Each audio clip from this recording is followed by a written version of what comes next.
आज पीएम मोदी का बर्थडे, मैं कहता हूँ पूरा इंडिया उनको विश कर रहा होगा भाई। ट्विटर पे हर एक जगह पे उनको विश किया गया होगा। आज इन्होंने मेहनत की है, इतनी मेहनत, आज इस रुतबे पे पहुंचे। Happy birthday to you. किसको? नरेंद्र मोदी। नरेंद्र मोदी, हाँ जी। ओके, नरेंद्र मोदी के साहब को हैप्पी बर्थडे ऐसे करके।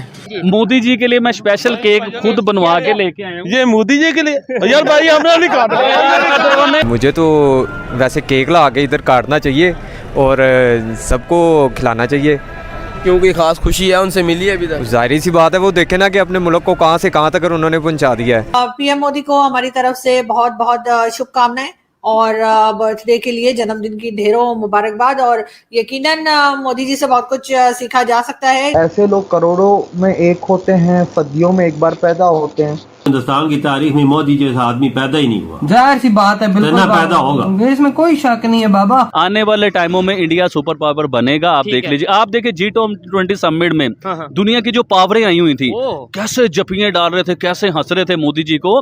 इसका मतलब ये है कि इंडिया और मोदी जी क्लास बन चुके हैं। फ्यू पीपल जिनको आप सिर्फ एडमायर करते हो पर आप कोशिश भी नहीं करते हो उनकी तरह बनने की, क्योंकि वो एक नेक्स्ट लेवल लीग में होते हैं।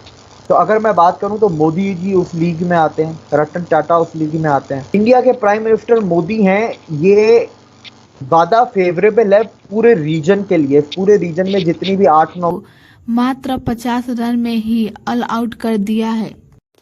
दोस्तों, अब हमारे दो ओपनर सोनल ने और ईशान किशन ने मिलकर 50 रन को चेस करके जीत गया है। अगर मैं अपने हमसायों को नहीं बता सकता, समझा सकता तो मैं किसी केक नहीं खाना भाई। ये क्या मजाक कर रहे हैं, मैं जो कह रहा हूँ मजाक कर रही है, ये वो नहीं है। साजिद राव, मुसो भाई इधर आए, मोदी भाई भी नहीं खिलाए। मैं मानूंगा कि आपने अपने साथ वालों को समझाया है। Happy birthday Modi ji. Sir please ये चीज, ये आप भी जरा मुंह मीठा कीजिए। मैं भी कर लूं, जबरदस्त ऐसे ही है, ये मुंह मीठा करें। और यहाँ पे मैं ये भी बात क्लियर करता चलूं कि भाई देखें, इससे आबिद भाई एक और चीज, इन्हें जरा केक, आप टीम में केक खिलाइए सबको। ये टीम में केक तो खिलाते हैं, ये एक एक्टिंग नहीं हो रही। मतलब वो इतना प्यार जी मोदी जी के लिए केक काटा जा रहा है। देखें, एक्टिंग कर रहे हैं, एक्टिंग कर रहा है ये बंदा। शुएब भाई, आपसे ज्यादा बेहतर मुझे कोई भी नहीं जान सकता।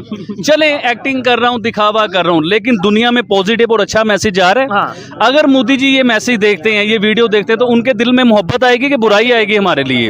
और मोदी जी वाले जो देखते हैं। अच्छा, एक और चीज, एक चीज मैं रिसर्च कर रहा था, मोदी जी की एज है 73 ईयर्स, ठीक है। मैं सोच रहा था कि मोदी जी बुजुर्ग हो गए या ओल्ड हो गए, इनके बाद योगी जी आएंगे या कोई और आएंगे, किसी और की बारी आएगी, लेकिन ऐसा कुछ भी नहीं है। मोदी जी अभी तो यंग है मेरे ख्याल से, 73 ईयर्स। सर सुनिए, अच्छा, हमारे नवाज शरीफ साहब 74 के हैं। अमेरिका के जो बाइडन जो हैं वो तकरीबन 80 इयर्स के हैं। तो मोदी जी तो अभी तो 73 के हैं। अभी एक टर्न्योर, 2 टर्न्योर और पूरा कर। सर देखिए, 2 टर्न्योर में मोदी जी ने इंडिया की तकदीर बदल दी है।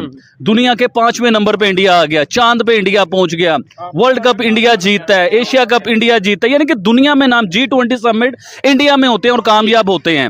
अगर मोदी जी नेक्स्ट एक टर्न्योर और ले लेते हैं, दो, अभी उनकी एज नहीं है इतनी, 2 टर्न्योर और ले लेते हैं, तो दुनिया का पहले नंबर पे इंडिया आ सकता है। सर, इकोनॉमी में दुनिया के पहले नंबर पे इंडिया आ सकता है। अभी तीसरे पे, सुनिए सर सुनिए, अभी उन्हें एक टर्न्योर मिलता है, उसमें दुनिया के तीसरे नंबर पे आएंगे।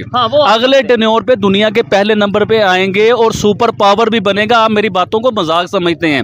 जब मैंने देखें, जो प्रॉपर एक स्टडी अगर हम करें तो फिर आइडिया होता है ना कि फर्क बहुत ज्यादा है। अभी जब मैंने चाइना की बात की ना आज से 1.5 साल पहले कि चाइना से ऊपर इंडिया जाएगा, तो लोग हंसते थे, मजाक बनाते थे कि यार ये हम ही जो मुंह में आता है कहीं जाता है। अब हर चैनल, हर यूट्यूबर ये बात कर रहा है कि चाइना की इंडस्ट्रियां जो है ना क्रैप्ट हो रही हैं, चाइना की इंडस्ट्रियां बंद हो रही हैं। आज जैसे कि इंडिया के प्राइम मिनिस्टर नरेंद्र मोदी जी की बर्थडे है, आपके बायोग्राफी के हवाले से, उनकी लाइफ के हवाले से, जब उनका पॉलिटिकल करियर था, उस हवाले से आप क्या कहना चाहेंगे? बताइएगा हमारे व्यूअर्स को। और उनका पॉलिटिकल करियर इंडिया के लिए कितना ज्यादा फेवरेबल रहा और क्या कहेंगे? देखिए, उनका political career favourable is not the right word.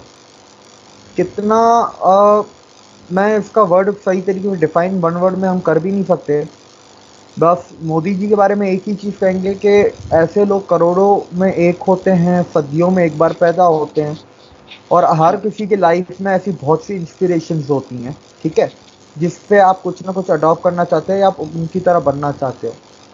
So there are very few people जिनको आप सिर्फ एडमायर करते हो पर आप कोशिश भी नहीं करते हो उनकी तरह बनने की, क्योंकि वो एक नेक्स्ट लेवल लीग में होते हैं। तो अगर मैं बात करूं तो मोदी जी उस लीग में आते हैं, रतन टाटा उस लीग में आते हैं, एक और हैं वो उस लीग में आते हैं, उनका नाम मैं नहीं लूँगा, ठीक है। तो इन लोगों को सिर्फ एडमायर करना चाहिए, क्योंकि उन तक हम पहुंच भी नहीं सकते। उनके 1% चोने 0.1% भी हम लोग नहीं बन सकते उनका। तो हमें सिर्फ एडमायर करना चाहिए। We should not even try to get inspire और कॉपी देम। हाँ, बात रही इंडिया की, एक स्वामी विवेकानंद ने कहा था कि 2014 से भारत का सुनहरा काल शुरू होगा। स्वामी विवेकानंद से आज से 100 साल पहले कहा था। 2014 में मोदी आते हैं और आज लिटरल मायनों में अगर हम डेटा को देखें, स्टैटिस्टिक्स को देखें, आप न्यूज़ रिपोर्ट्स को देखें, ग्राफ्स को देखें, इंडिया का सुनहरा काल 2014 से ही शुरू हुआ है। तो वो स्वामी विवेकानंद की जो बात थी वो सच हुई। तो ये जो चीज़ें होती है ना, ऐसे लोग देखें, you can not compare him, क्योंकि बहुत से लीडर्स दुनिया में बहुत अच्छे आते हैं, उनके अंदर कोई ना कोई एक खामी होती है, लाजमी होती है, ठीक है, या उनके अंदर कोई एक कमी होती है। खामी नहीं होगी तो कमी होगी, दोनों में डिफरेंस है, और दोनों कोई एक चीज़ होती है। मोदी जी ऐसे हैं कि उनकी मैं खामी नहीं पकड़ सकता, कोशिश बहुत करता हूँ, मैं उनकी कोई गलती नहीं पकड़ पाता, कोशिश मेरी बहुत होती है, पर हम पकड़ नहीं पाते। और यही चीज़ एक अपने आप में टेस्टिमनी है कि he is from another league. You should not even try to compare him. You should not even try to inspire from him, copy him. You should just admire and respect him.